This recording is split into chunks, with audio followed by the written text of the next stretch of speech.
Hey guys, welcome back to the channel. Today we are at the road course. We're at Stratotech just outside of Fort Saskatchewan, Alberta. Never been on the track, so we'll see how we do.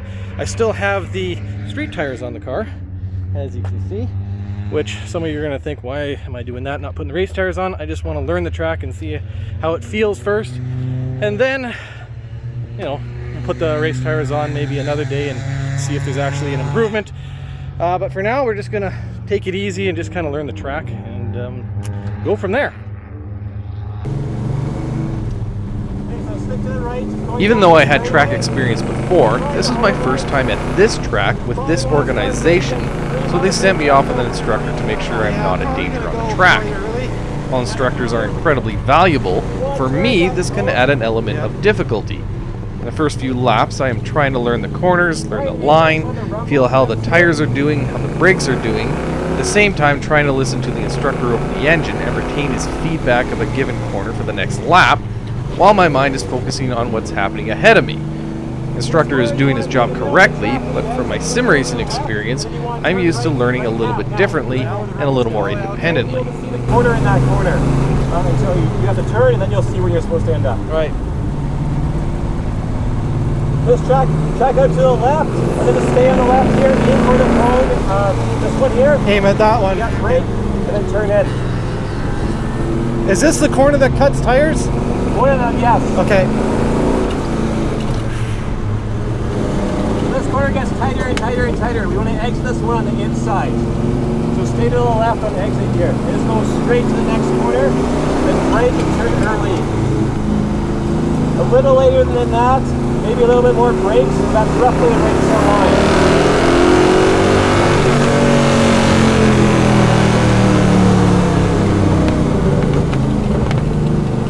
I saw a lot of people going really late here.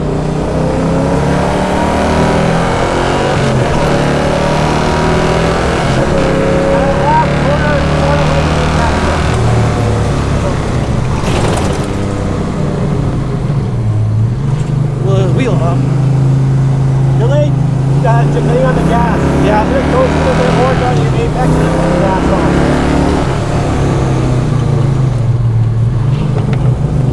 So middle of the corner, right? Exit in the middle of the corner, yeah. Go to the left and go to the right quickly.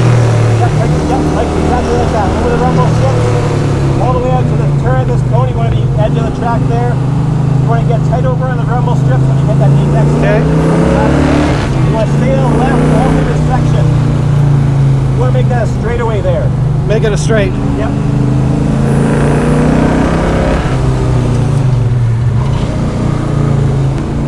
Get tighter and tighter and tighter. You want to be over the rumble strips. Get the power down a little bit. Just like that. In reality, the instructor might have mentioned getting on the throttle maybe twice, but my mind heard that as a repeating, get more aggressive with the throttle right away, and that resulted in this. Really?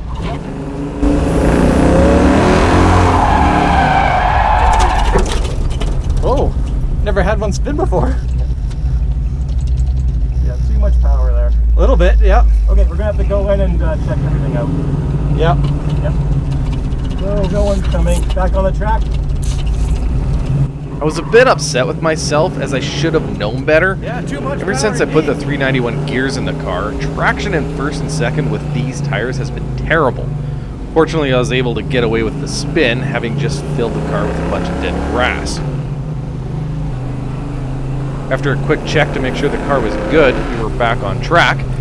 It didn't take long to realize the brakes were not going to be up to the task as I felt them fade quite early. The car also badly wanted to axle hop on downshifts, so I had to be extremely slow with releasing the clutch to prevent that. I may have to force myself to figure out heel and toe downshifts, but the pedal spacing in this car does not make it comfortable to say the least.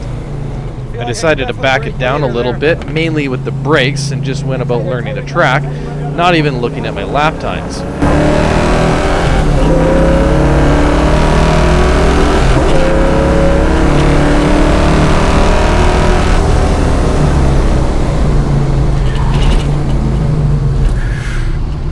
That's all the brakes you got, it feels like. They're not, yeah, they don't feel good. So now, Try to right where you did it. What you did now was way too early. Okay. Now. Wait to the cone, turn. Yep. Tighter, tighter, tighter, tighter, tighter, tighter. Yep.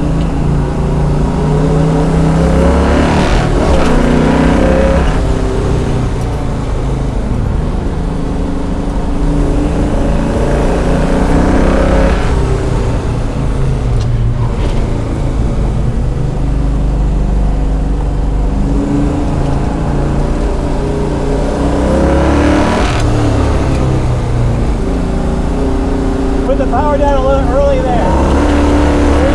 Steering coming up. Let people pass on this straightaway. Yeah. So our first run is over. It did not go as well as I was hoping. I've never spun on a racetrack before. This is my first time. Checked everything out. It's all okay. Brakes are fading really bad. Much worse than I was expecting. Which means maybe my brake ducts that I made are not as good as I was hoping, but I'm probably losing half a second to a full second into turn one because of how early I'm braking on that. But it is what it is. Lower tire pressures, maybe make some driver adjustments, and hopefully the next run's better, but I'm definitely not going to be pushing it too hard. Everything's really hot and really low grip on the tires, very low. So you know, like I said, it's a learning experience, getting a feel, learning the track, and then try to get some improvements after that.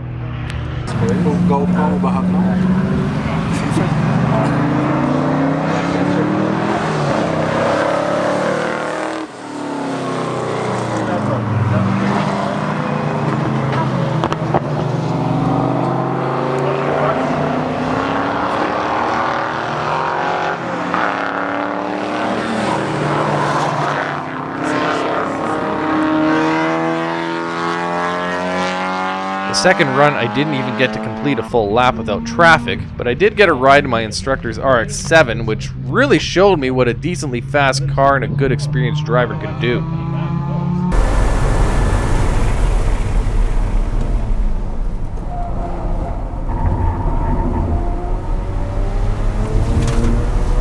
Man, do I want to catch him.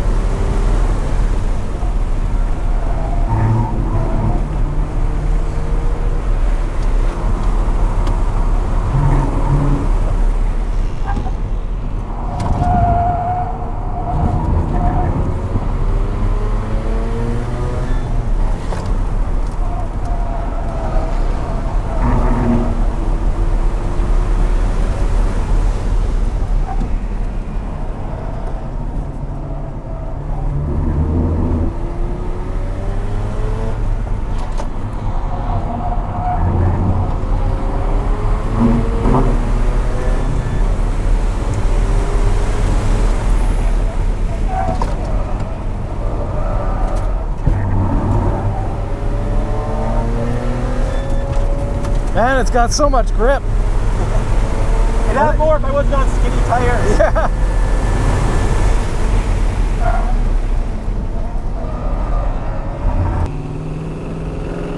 For my third run, I was by myself. No passenger meant an instant 200 plus pound weight reduction, so I was easily able to turn my best laps. I did remove the screens on the brake ducts for maximum airflow, which I think helped a bit.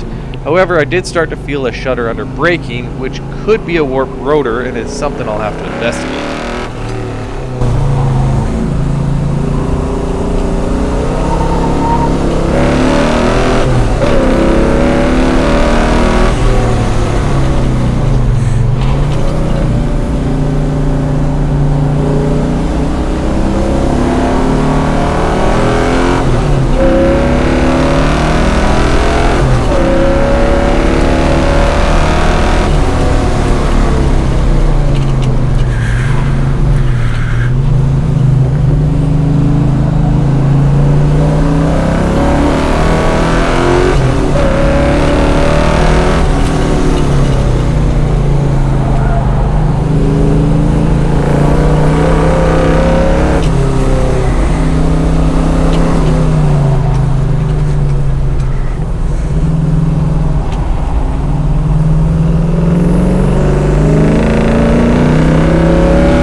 day is done. It was a good time. We're still running, which is good. Going into it, I thought that the car could run a 115, which we didn't hit it. We got a 116.3, but I am 100% sure the car can do a 115 because I was giving up half a second to a full second in the braking zones alone. So that's a lot of time, which, you know, makes me somewhat happy, but a little disappointed with the cooling of the brakes. But it is what it is. I mean, we're over 4,000 pounds, especially when I had a passenger with me. We're like 4,200 pounds, which is crazy. That's a lot of weight, and there's just really no zones on this track to really cool them. So, but hey, it is what it is. I'm gonna take a look at the data, which I'll show you guys, and then we'll call it a day. If we look at the telemetry between my best lap with the instructor on my first run versus my best lap by myself on my third run, you can see some pretty significant differences. On the top here we have lateral G, mile per hour, and RPM. Now the mile per hour is all jagged because if I smooth this out, for some reason, on my best run it's not registering the mile per hour correctly, so unfortunately I have to turn smoothing off just to get an accurate read, or as close as I can get. But anyways, if we look at the run, a lot of time was found going into turn 1. You can see I braked a lot later, which is great for starting your lap. And I didn't gain a whole ton of speed down the straight, but I mean, every couple miles an hour helps. And just in the first section alone, which you can see it goes up to here, I was already 0.6 ahead. Again, I mentioned several times in this video, I was not braking as hard as I could. This would be a much sharper, you know, angle downwards. I think I was hitting around 96 miles an hour top speed, but there's a lot of time to be found there. In the middle section, which is all the corners, you can see by the trace here, I gained 1.5 seconds just through this section right here, which is huge. And there's still quite a bit of time to be found. I'm sure I could, you know, carry a little bit more speed through this corner and then brake a little bit later. I also feel I can carry a little bit more speed through the sweeper. Right now it's hitting about 48 miles an hour or so minimum speed. And I think I could probably carry about 50 miles an hour through that. Again, I was a little bit later on the brakes going into turn 8. And I don't think there's much time in the last 2 corners and down the straight. I just need to be able to carry maximum throttle and brake after the start-finish line to really maximize my lap time. So there's quite a bit of lap time to be found. You can see in the segment scoreboard right here the differences in time. And it all adds up to about 3.8 seconds or so, which is pretty huge. Looking forward to going back there. I'm, you know, my sectors say that I could have done a 16.0, but I know that there is a 15 in this car for sure. And I look forward to going back there. But I'll have to take a look at what is going on with the car. I know I chewed up the tires, but so we'll do definitely a look over the car, and maybe we can get back to the track again this year. So if you like this video, hit the thumbs up, subscribe for more videos, and thanks for watching.